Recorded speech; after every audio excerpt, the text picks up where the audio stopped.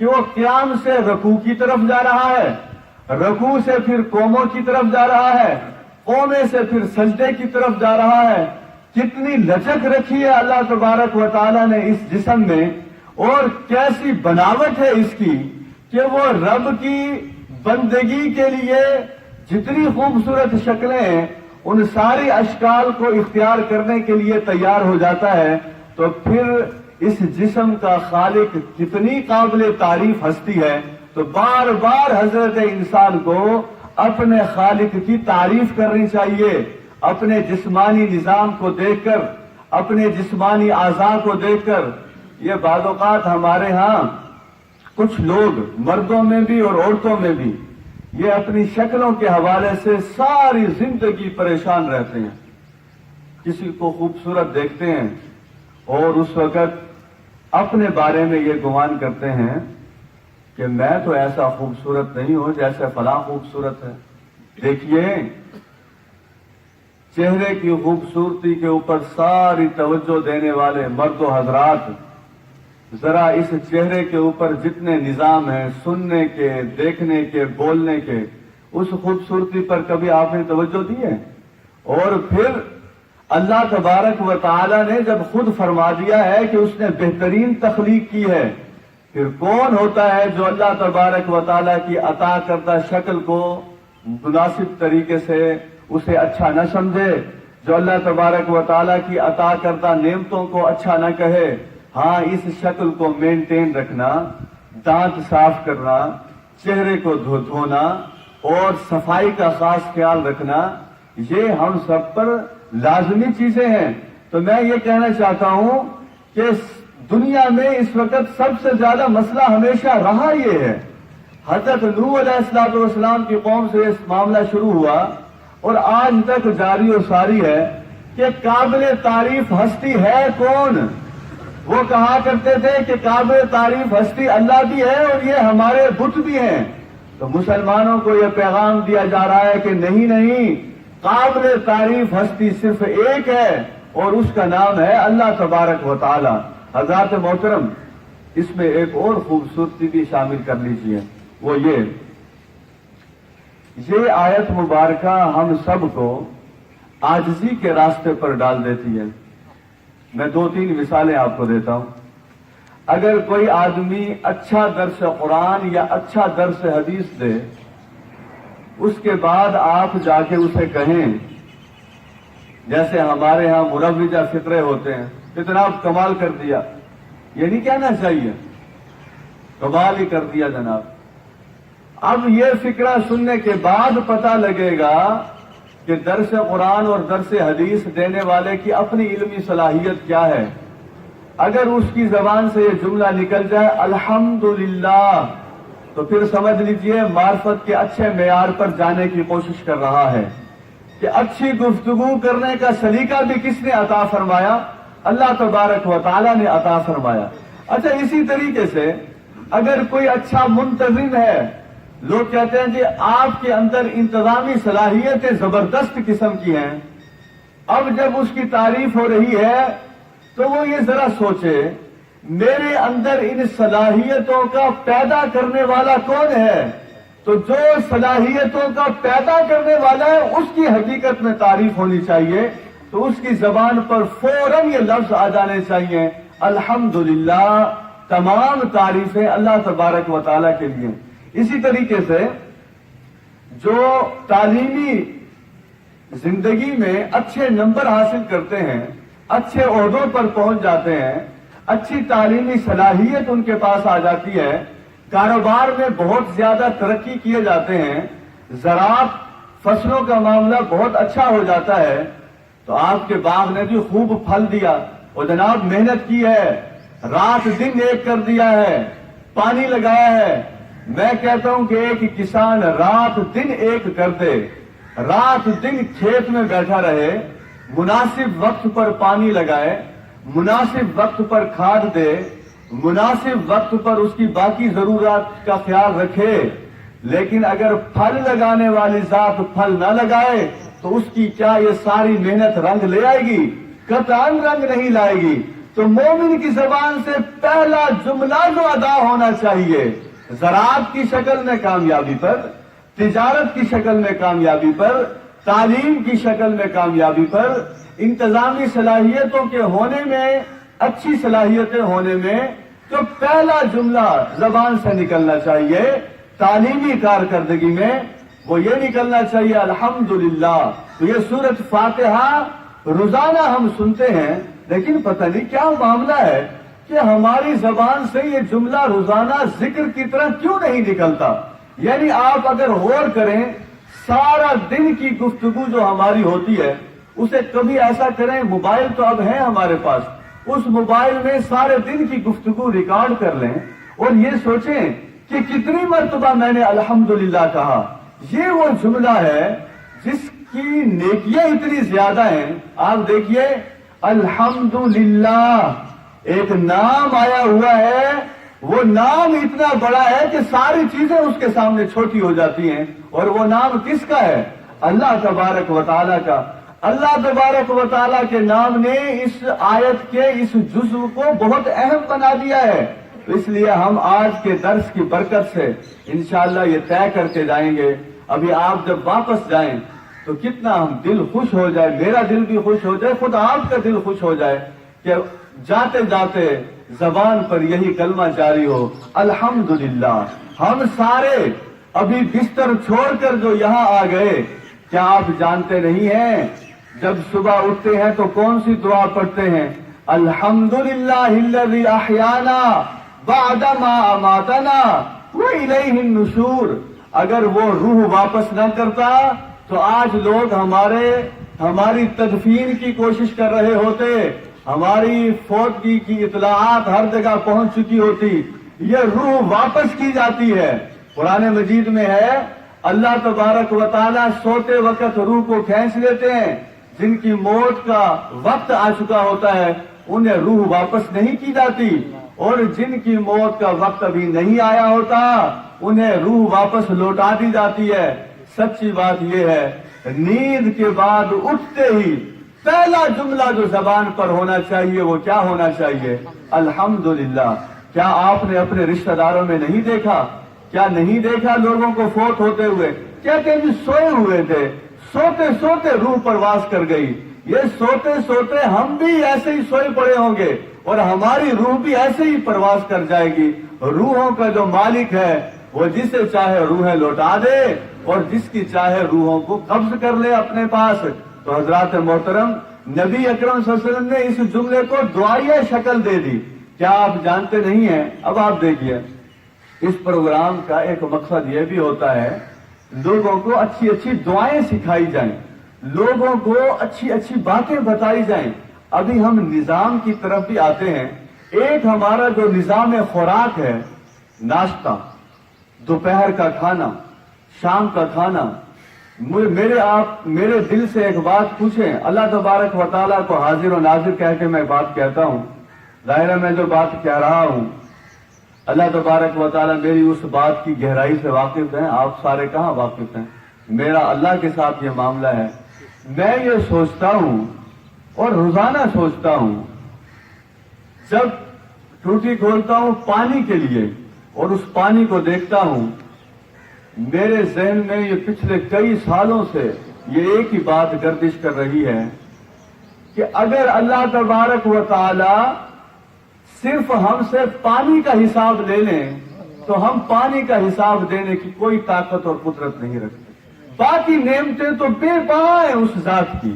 پانی پیتے وقت دیکھیے، پانی کی جسمانی صفائی کے وقت دیکھیے، خواتین دیکھیں کیسے فرش دھو رہی ہوتی ہیں دھڑا دھڑ، اور کیسے یہ برتن دھوتی ہیں۔ خدا را برتن دھوتے وقت وہ جو رب جس نے پانی عطا کیا ہے وہ اس کا شکر ادا کریں۔ سالن پکاتے وقت کیسے پانی ڈال رہی ہوتی ہیں۔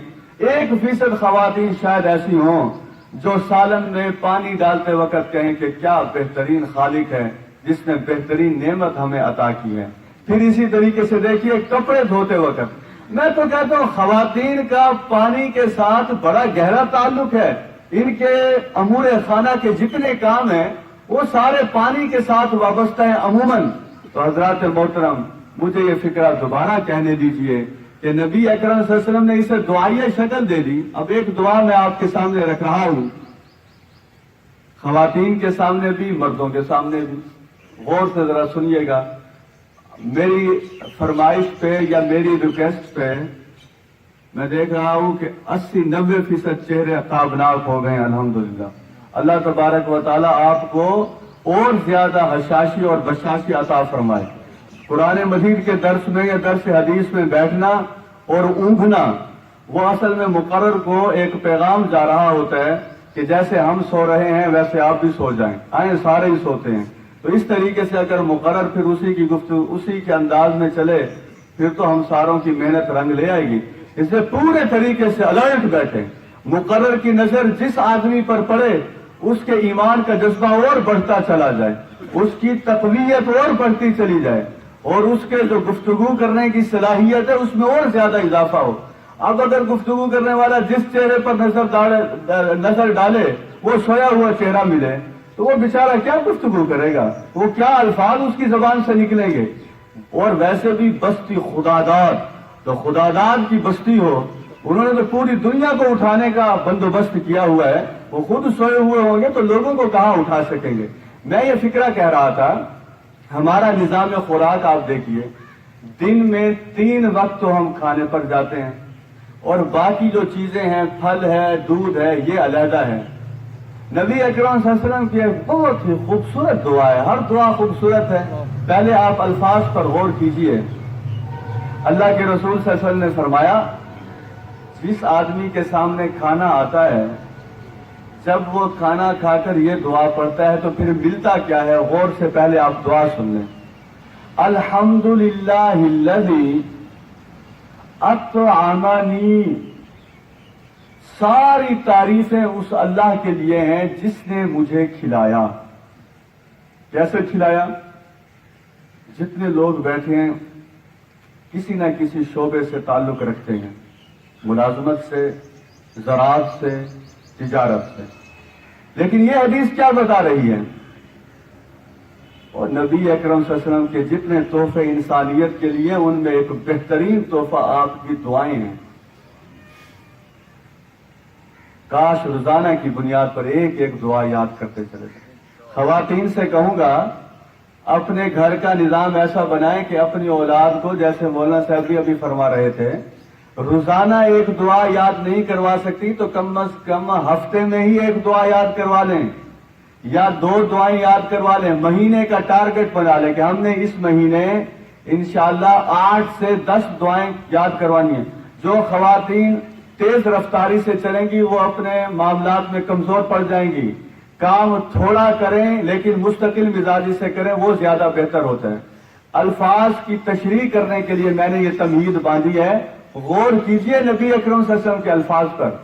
الحمدللہ الذی اطعمنی. تمام تعریفیں اس اللہ کے لیے جس نے مجھے کھلایا. کیسے کھلایا؟ بغیر حول منی ولا قوہ. میری کسی قسم کی قوت اور طاقت کے بغیر. یعنی یہ بات دماغ سے نکال دیں کہ میں ملازمت کرتا ہوں تو کھاتا ہوں، تجارت کرتا ہوں تو کھاتا ہوں، جسمانی قوت استعمال کرتا ہوں تو کھاتا ہوں، ذہنی قوت استعمال کرتا ہوں تو کھاتا ہوں. نہیں نہیں نہیں. بغیر حول منی ولا قوہ. اور میری ذاتی کسی قسم کی قوت اور طاقت کے بغیر اس ذات نے مجھے کھلایا ہے. جب آپ یہ چھوٹا سا جملہ کہیں گے، آپ بتائیے یہ کوئی بڑی دعا ہے؟ بہت ہی چھوٹی دعا ہے. میں دوبارہ اس لیے پڑھ رہا ہوں کہ آپ کے دلوں میں یہ بات اتر جائے. الحمدللہ الذی اطعمنی بغیر حول منی ولا قوہ. جس نے قوت اور طاقت کے بغیر مجھے کھانا کھلایا. نبی اکرم صلی اللہ علیہ وسلم نے فرمایا جو یہ دعا پڑھتا ہے غفر لہ ما تقدم من ذنبہ. اس کے سابقہ جتنے صغیرہ گناہ ہوتے ہیں اللہ تبارک و تعالی معاف فرما دیتے ہیں. کھانا ہم کھا رہے ہیں، نعمتیں ہم کھا رہے ہیں، گناہ بھی ہمارے ہی معاف ہو رہے ہیں. ایسی دوسری آیت آ رہی ہے الرحمن الرحیم، اللہ کرے میں وہاں تک پہنچ جاؤں آج، تو اس کی تشریح بھی میں انشاءاللہ کرتا ہوں۔ پہلے دوبارہ اسی چیز پر آئیے، الحمدللہ، تمام تعریفیں کس کے لیے ہیں؟ اللہ تبارک۔ اچھا جی، اس سے ہماری زندگی سنورتی ہے، وہ کیسے سنورتی ہے؟ بعض اوقات شوہر اور بیوی گھنٹہ بحث کرتے رہتے ہیں۔ کس چیز پر بحث ہوتی ہے؟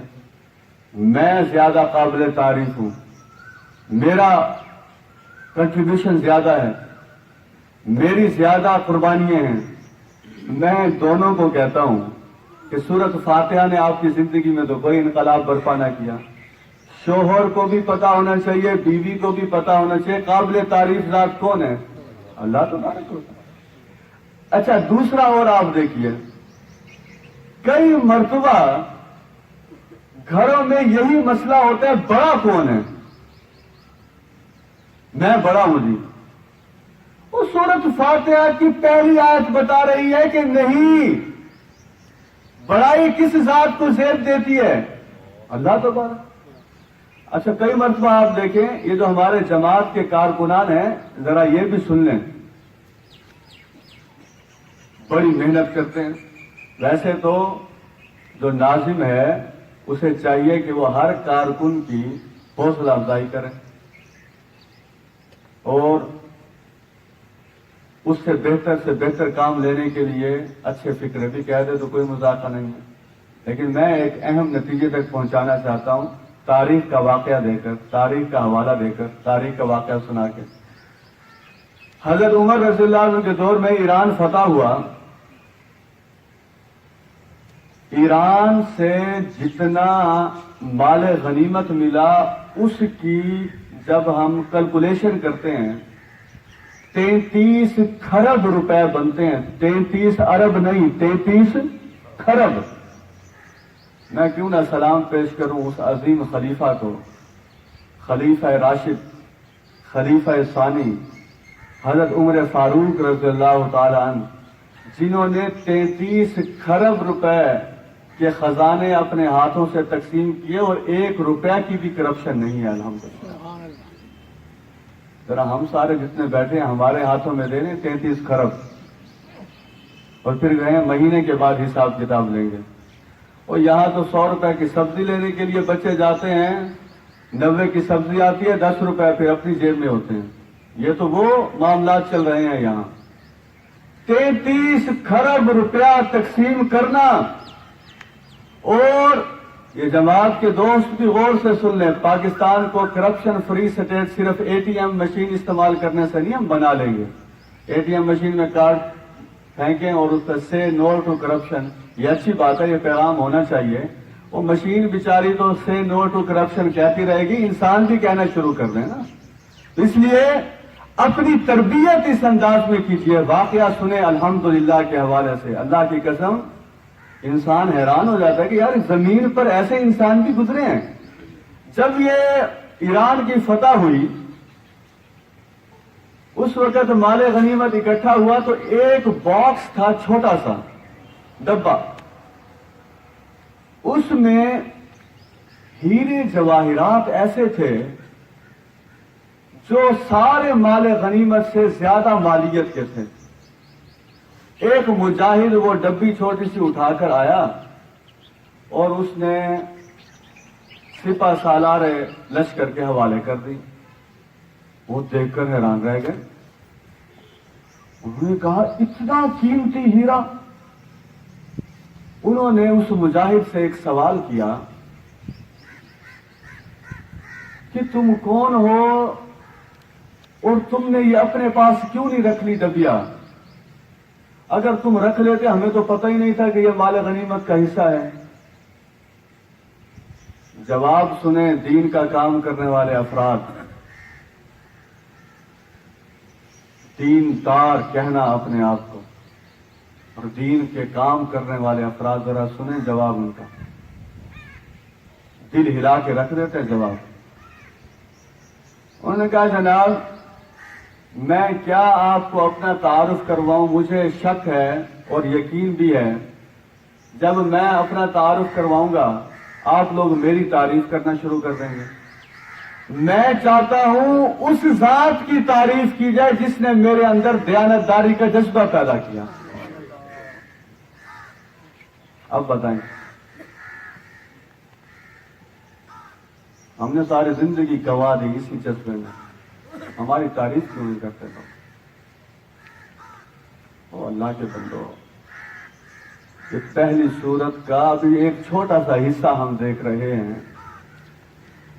اسی پیغام کو اپنے دلوں میں اتار لیں. تعریف کے لائق ذات کون سی ہے؟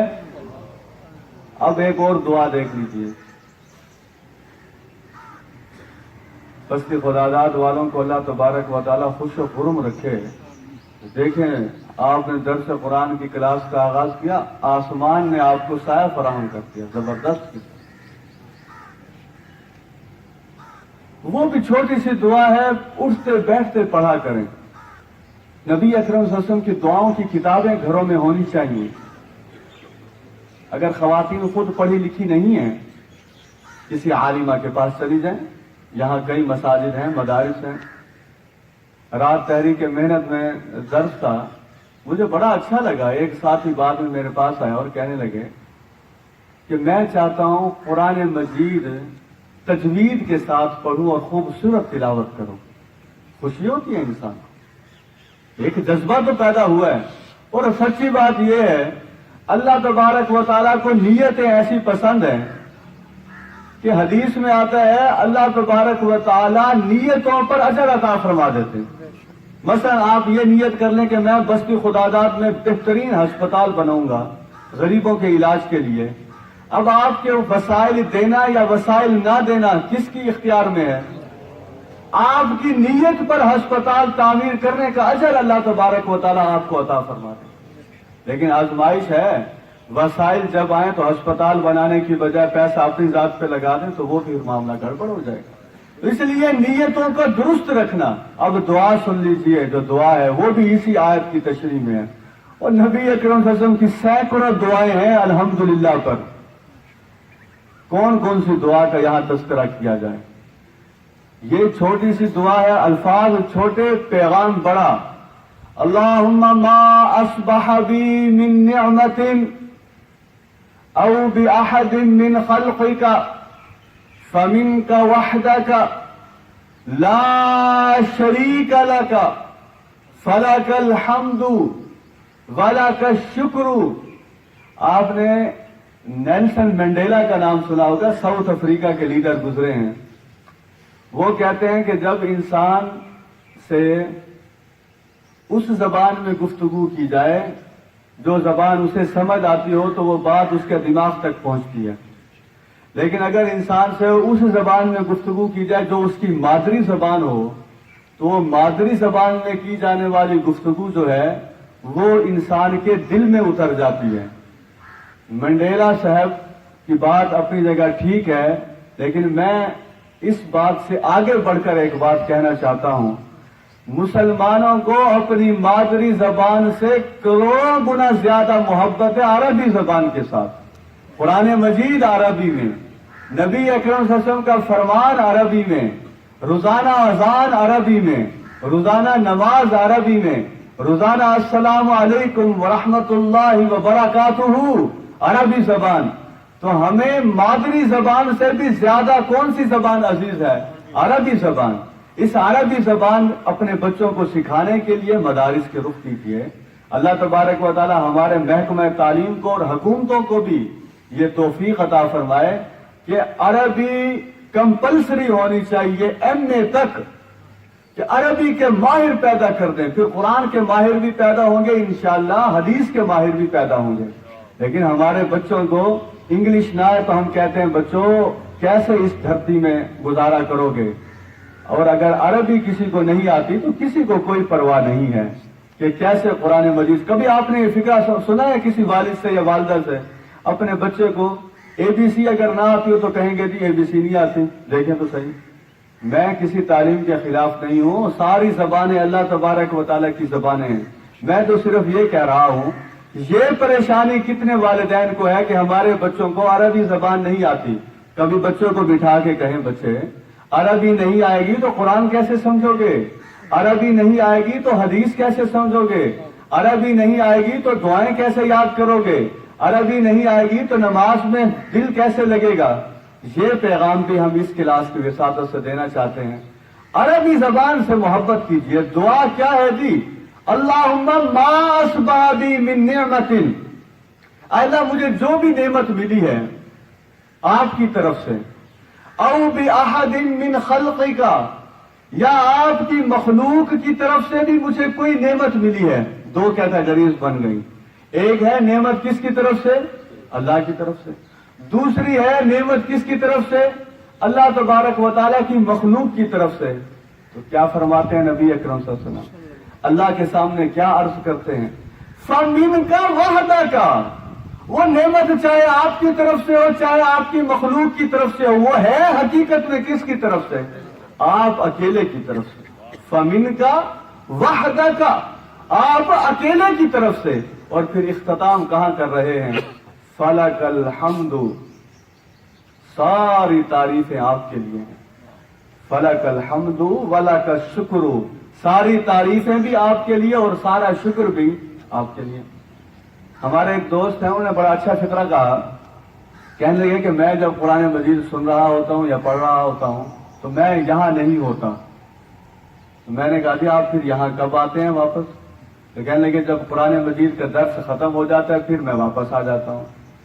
انہی کی بات میں اپنے آپ تک بھی اور آپ تک بھی پہنچانا چاہتا ہوں۔ آئیں ہم سارے تھوڑی دیر کے لیے مکہ مکرمہ کی فضا میں چلے جاتے ہیں۔ اگر آپ اپنے ذہن کو وہاں لے جائیں گے تو آیت بڑے اچھے طریقے سے سمجھ آ جائے گی۔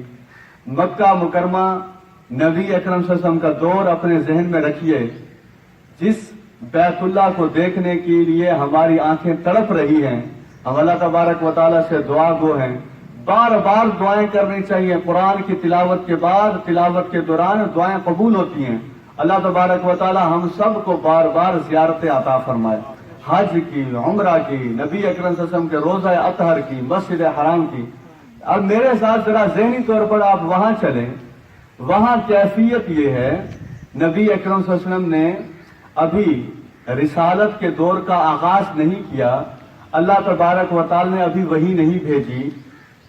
بیت اللہ کے اندر خود 360 بت پڑے ہوئے ہیں، اور پھر مکہ مکرمہ میں اب تو آپ جائیں، آپ مسجدوں کی تعداد نہیں گن سکیں گے۔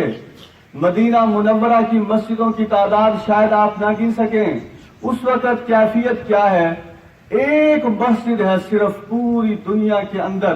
ویسے تو 2 مساجد تھی، مسجد حرام، مسجد اقصی، لیکن میں چونکہ مکہ مکرمہ کی بات کر رہا ہوں تو اس پورے ایریے میں ایک مسجد ہے۔ اور ظلم یہ ہے اس ایک مسجد میں بھی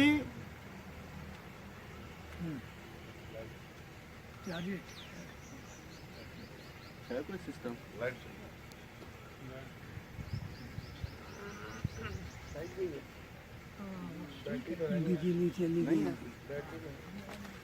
اس ایک مسجد میں بھی ایک اللہ تبارک و تعالیٰ کی بندگی اکیلی کرنے کے لیے کوئی تیار نہیں ہے۔ اکیلا اللہ تبارک و تعالیٰ کا شکر ادا کرنے کے لیے کوئی تیار نہیں ہے۔ اب ذرا غور کیجئے اس جملے پر۔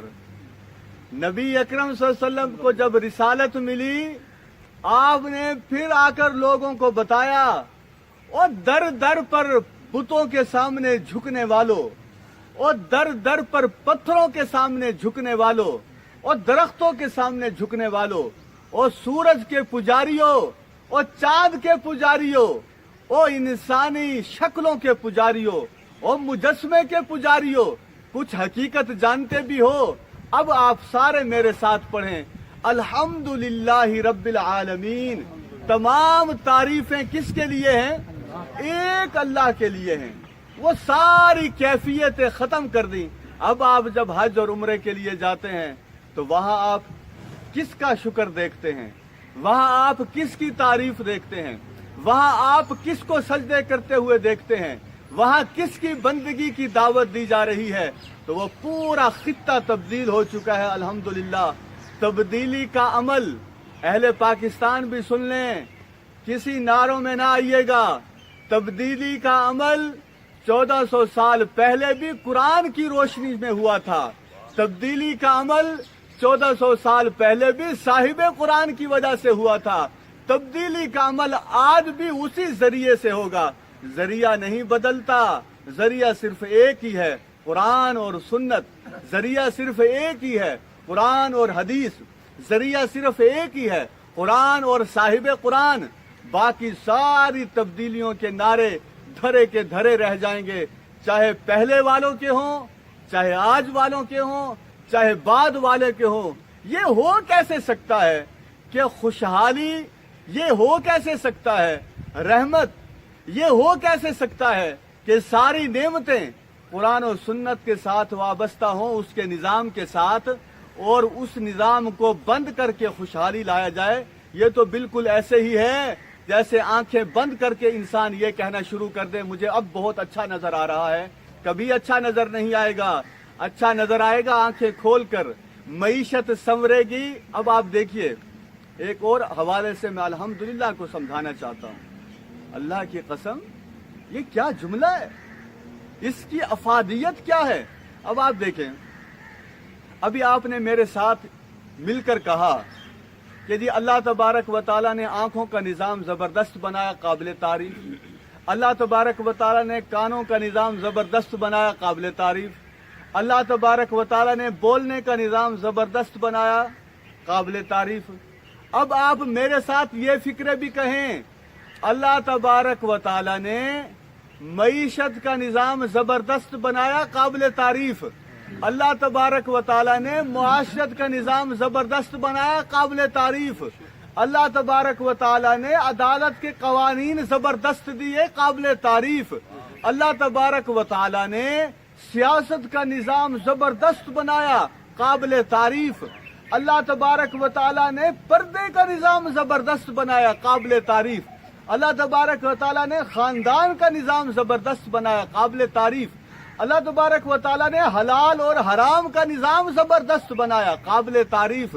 اللہ تبارک و تعالیٰ نے عبادات کا نظام زبردست بنایا, قابل تعریف. میں ایک انگریز کی کتاب پڑھ رہا تھا, میرا دل چاہتا تھا کہ کاش رمضان المبارک میں ہر مسلمان کو یہ پیسج بھیجا جائے.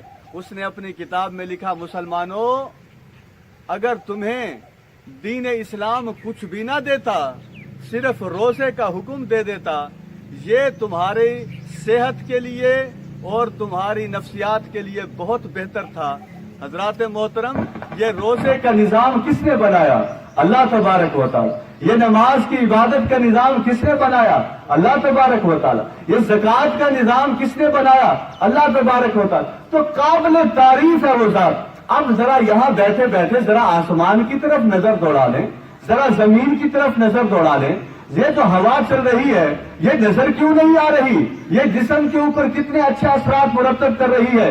یہ درختوں کے پتوں کو دیکھیں تو ساری چیزوں کو دیکھتے دیکھتے ذرا رات سوتے وقت ستاروں کو دیکھیں, ذرا رات سوتے وقت چاند کو دیکھیں, اس نکلتے ہوئے سورج کو دیکھیں, جاتی ہوئی رات کو دیکھیں, آتے ہوئے دن کو دیکھیں, آتے ہوئے بچے کو دیکھیں, بچے کی پھر جوانی کو دیکھیں, پھر جوانی سے بڑھاپے کی حالت کو دیکھیں, پھر خوراک کے نظام کو دیکھیں, بیج کو نکلتا ہوا دیکھیں, شاخوں کو پھلوں سے لدا ہوا دیکھیں, پھر درخت کی جسامت کو دیکھیں, پھر درخت کی شاخوں کو دیکھیں, پھر سمندر کے اندر تیرتی ہوئی مچھلیوں کو دیکھیے.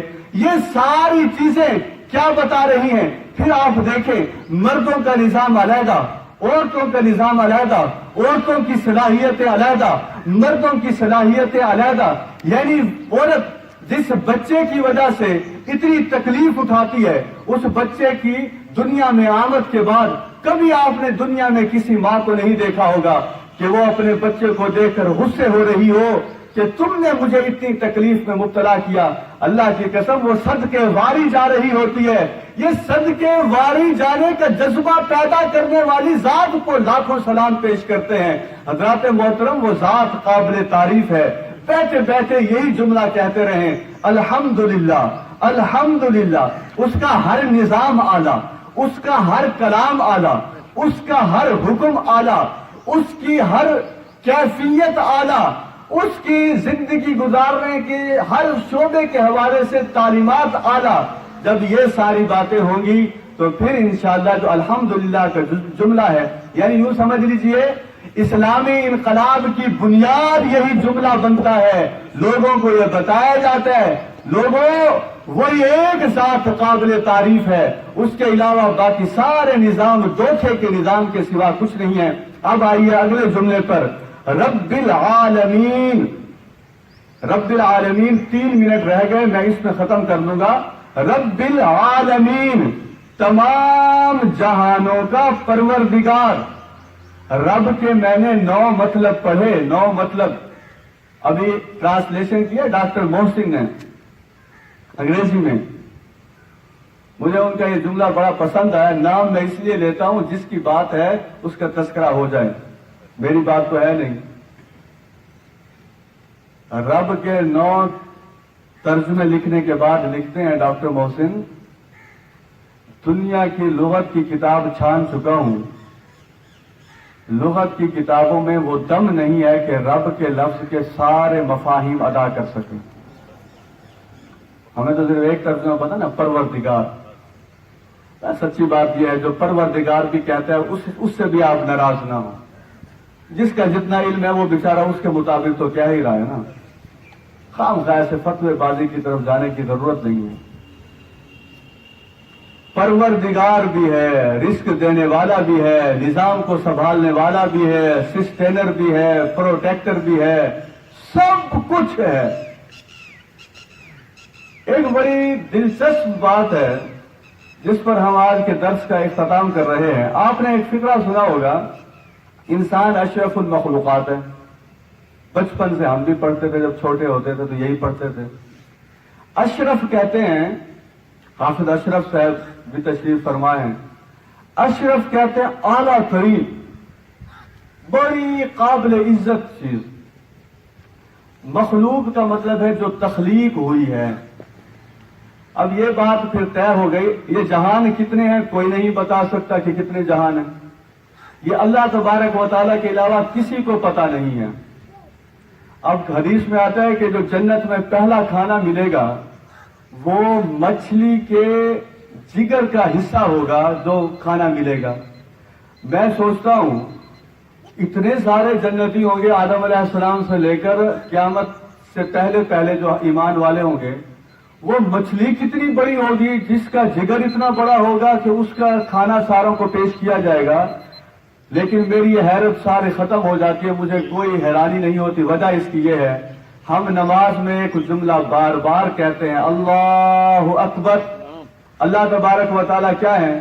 بہت بڑے ہیں، تو وہ مچھلی اور ساری چیزیں پھر چھوٹی رہ جاتی ہیں، صرف ایک ہی ذات بڑی رہتی ہے اور وہی ذات قابل تعریف ہے۔ اشرف کے اوپر دوبارہ آ جاتے ہیں۔ کیا واقعی انسان اشرف المخلوقات ہے؟ اس پر غور کرنا چاہیے۔ اگر انسان واقعی اشرف المخلوقات ہے تو پھر یہ جہنم میں کیا کرے گا؟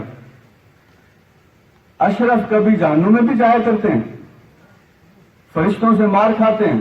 ابھی مولانا صاحب فرما رہے تھے، لہم من جہنم مہاد ومن فوقہم غواش، بچھونا بھی آگ اور اوپر کا اوڑھنا بھی آگ۔ تو اشرف المخلوقات کی یہ تواضع تو نہیں کی جاتی۔ اس کا جواب مجھے ملا قرآن مجید میں ہی، سورۃ البینہ میں۔ ایمان اور اعمال صالحہ جن کے پاس ہے وہ ہے بہترین مخلوق، اسے کہا جائے گا اشرف المخلوقات۔ جس کے پاس ایمان اور اعمال صالحہ نہیں ہے، قرآنی الفاظ میں آپ کے سامنے رکھوں، آپ نے سورۃ بینہ کی تلاوت کیجئے گا جا کے۔ خیر البریہ لفظ پڑھا نا آپ نے، خیر البریہ، دوسرا لفظ کیا ہے؟ شر البریہ۔ تو انسان صرف اشرف المخلوقات نہیں ہے، ویسے تو دیکھا جائے اشرف المخلوقات اللہ نے تو پیدا کیا ساری مخلوقوں سے اعلیٰ، لیکن پھر اشرف المخلوقات بننے کے بعد یہ بدتر مخلوق بن جاتا ہے۔ کیا ایم ایس سی فزکس نہ کر کے، ایم ایس سی میتھمیٹکس نہ کر کے، ایف سی پی ایس نہ کر کے، سی ایس ایس نہ کر کے یہ بدتر مخلوق بن جاتا ہے؟ نہیں نہیں، اپنے تخلیق کرنے والے کو نہ پہچان کر پھر یہ بدترین مخلوق بن جاتا ہے۔ وہی بات جو میں نے آج شروع میں کی تھی، میں نے اپنے درس میں پہلی بات آج کیا کی تھی؟ اگر میں آپ لوگوں سے پوچھوں تو آپ کا امتحان ہو جائے گا. وہ میں اپنے ایک اسٹوڈنٹ کو درس میں لے کے گیا, میں نے اسے درس کے بعد وہ تواضع کی گئی کچی لسی سے اور آم سے, یعنی لسی تھی اور آم تھے. کچھ عرصے کے بعد میں نے اس اپنے طالب علم سے پوچھا, میں نے کہا بیٹے وہ درس پہ آپ کو لے کے گیا تھا؟ کہنے کہ جی سر. میں نے کہا وہاں کیا باتیں ہوئی تھی, کچھ آپ کو یاد پڑتا ہے؟ کہنے کہ سر اب اتنا عرصہ ہو گیا. میں نے کہا اچھا جہاں ہم گئے تھے وہ لوگوں نے کیا تواضع کی تھی؟ کہتا آم اور کچی لسی. تو میں نے کہا وہاں عرصہ نہیں گزرا, یہاں بڑا عرصہ گزر گیا ہے. اس لیے اب اگر آپ لوگوں سے میں پوچھوں آج میں نے پہلی بات کیا کی تھی, آپ کہیں گے کہاں انہوں نے ہمیں آزمائش میں ڈال دیا. میں نے پہلی بات آج یہی کی تھی, انسان کی سب سے بڑی خوبی یہ ہے کس کو پہچاننا. یہ خوبی ہے, یہ ہوگی تو خیر البریہ ہے, یہ نہیں ہوگی تو شر البریہ ہے. ہم آج جو باتیں آپ تک پہنچا چکے, نمبر 1 قابل تعریف ہستی صرف ایک ہے. نمبر 2 جس نے سارے نظاموں کا, سارے جہانوں کا نظام بنایا ہے. یہ کیسے ممکن ہے کہ اشرف المخلوقات کے لیے کوئی نظام نہ بنایا ہو؟ یعنی چاند کا نظام ہے وہ اشرف المخلوق نہیں ہے, سورج کا نظام ہے وہ بھی اشرف المخلوق نہیں ہے, ٹھیک ہے. زمین کا نظام ہے, یہ دیکھیں زمین خود بخود نہیں ہل سکتی, اس زمین کے نیچے آگ کے پہاڑ ہیں, آگ کے پہاڑ. ہم تو کچھ بھی نہیں کر سکتے. کس نے اس نظام کو سنبھالا ہوا ہے؟ اللہ تبارک ہوتا ہے.